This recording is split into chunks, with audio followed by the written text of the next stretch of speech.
I'm here at Syracuse University at Syracuse, New York. Behind me is the Crouse College of Fine Arts. And I have this kind of at an angle because it's pretty incredible if you take a look at this. And I'm going to give you a good look close up.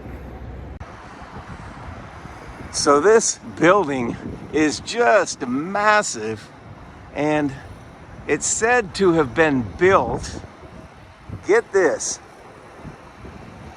starting June of 1888, and a year later, plus 3 months, so 15 months, in September of 1889, it was completed.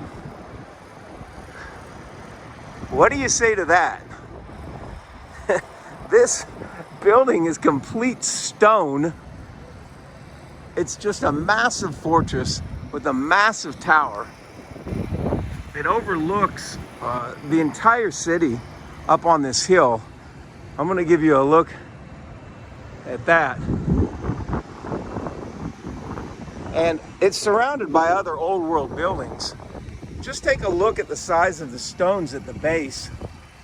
And hopefully we're not going to contend too much with the wind. So forgive that if that's the case. It is a little windy up on this hill today. But this building is constructed entirely of stone. The core could be red brick, just like most other buildings. But that red brick contains iron and originally could have been the source of power for these buildings, in which the high tower would, from the antenna sticking out the top, was able to gain power from the atmosphere and store in those bricks. There's plenty of studies on the ability of red brick to store power like a battery. But when you look at these stones on this building and look at the amount of work that goes into building a structure like this, you have to wonder in awe at how that could have ever been done by immigrants that just came from another country, basically. Who it would have been financed by, how it would have been done with horse and wagon when it couldn't be done now. It isn't done now. As we come around to the east side of the building and look up, see that massive tower with the perfect cylinder construction done in a way that is really amazing. It is almost as if something stood in that space at one point, the way that's cut out, but it's not there now.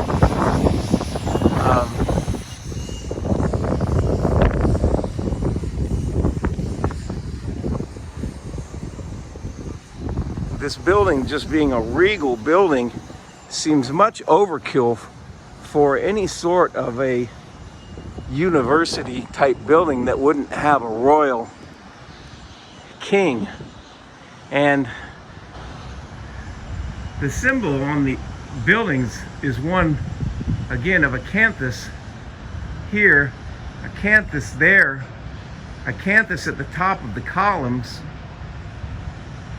the column representations. And when researching why those are there and on all the buildings across the world, it's actually not known. I found a 90-page doctorate thesis on what that acanthus was, and the conclusion was, in the end, just decoration and not really having any final conclusions of why it's used on all the buildings everywhere, other than a Greek fable.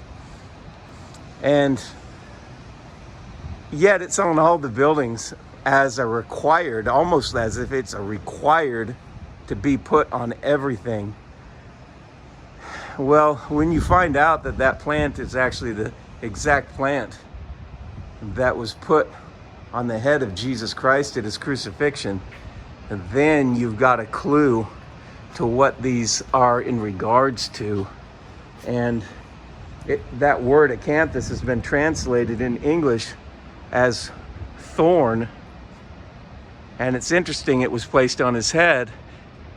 And that was the curse, the very first curse, punishment that was put on mankind that had to be taken on or taken away from mankind.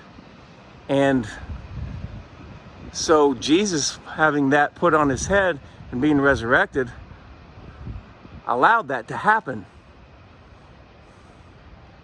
And so then is it the symbol of Jesus Christ after the resurrection, and not the cross at all, but rather the acanthus? And is that the mark of his kingdom on this earth and the buildings that were built during the 1,000-year reign that he said that he would accomplish shortly? He said he was coming quickly. He said that there would be some standing there that would not taste of death, who he was speaking to, until they see him coming in that kingdom. And those that pierced him would see him. Was he true to his word and set up a kingdom on this earth, and now it's being covered up? And would the cover-up have been foretold in the Bible? Is the Bible the only book that tells history in truth as it was truly recorded, and it's up to us to not listen to anyone that teaches it in an institution, but rather open it up ourselves and figure these things out? Well, the word that I can tell you is in there is acanthus, and that's what's on all the buildings. And right there is a shield with fleur-de-lis in the middle, which actually is what is formed by the acanthus itself. And you can see that they whip around, and there's also berries in them. And the interesting thing about that is it's a very difficult plant to find an actual picture of growing now, but it seems almost as if it were an imitation grapevine, one in which did not yield good fruit, which is reminiscent of the scripture of the tares in the field. And stepping in the back of this building, you can see just the most impressive staircase of amazing woodwork. Take a look at this up close. Each one of these wood balusters are perfectly formed. And you could say carved, but it's not carved, it's lathed, because it's just perfect.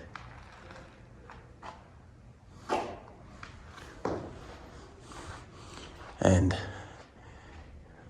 there are two columns, iron columns, holding up everything. But then this massive wood staircase goes up past these stained glass windows with brass railings. And you can see the carving of the wood, or the forming of it, is perfect. And that staircase just goes all the way down an entire wood construction. We're only on wood. You can see the two beams turned sideways to support the stairway.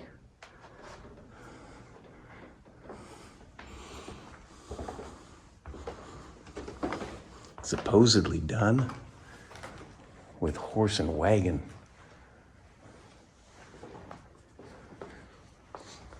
The level of craftsmanship is off the charts for the woodworking. Any woodworkers out there, how long would this take to accomplish? And once we're on this level, there's an auditorium in here. We're going to take a look at that. as we step into this amazing auditorium at Syracuse in this building, you can see what was built. Just incredible woodwork. And these poles here with similar symbol markings on the top,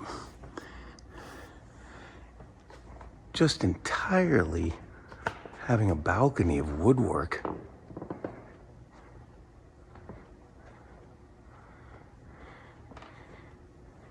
And a massive arch with just a massive organ put in place.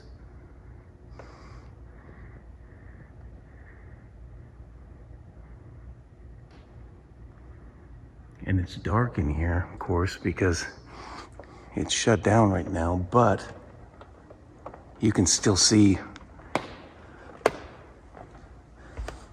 the age of everything, the woodwork involved, the craftsmanship.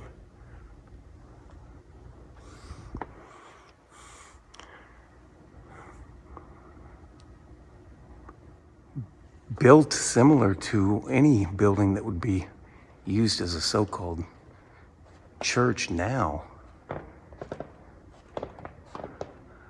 When you take a look at that woodwork and just try to imagine how that could be even accomplished, how long it would take to do that, because each column is finely crafted and put right next to another one and right next to another one and continually around.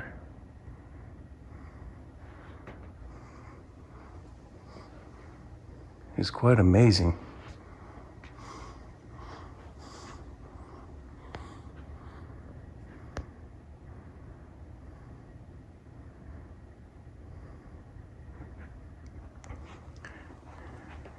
And this is not even on the ground floor.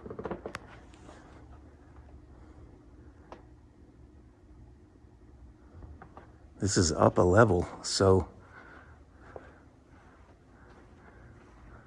all the weight is supported, obviously, by what is below.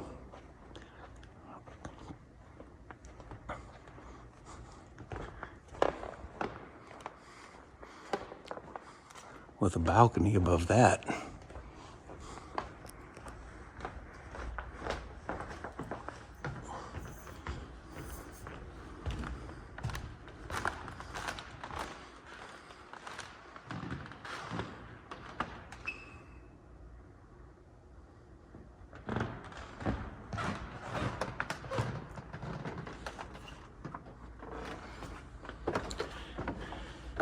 And then this stairway goes up from the stage and also from the back.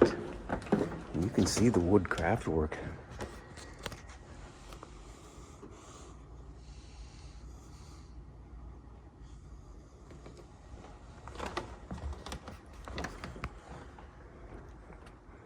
Wood floors, iron chairs.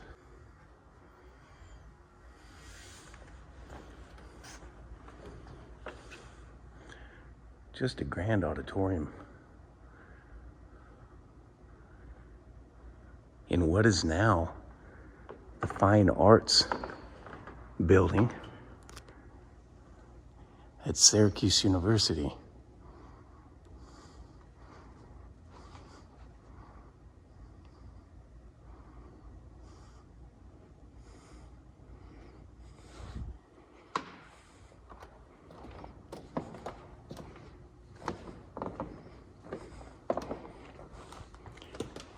And even the vents in the building are marked with a campus. Was this a grand assembly place for the saints and the followers of Jesus Christ? Or was this simply made in the late 1800s?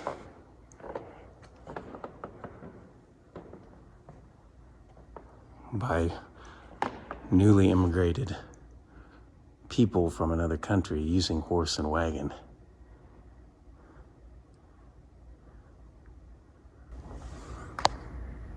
You don't just find an organ like that around every corner.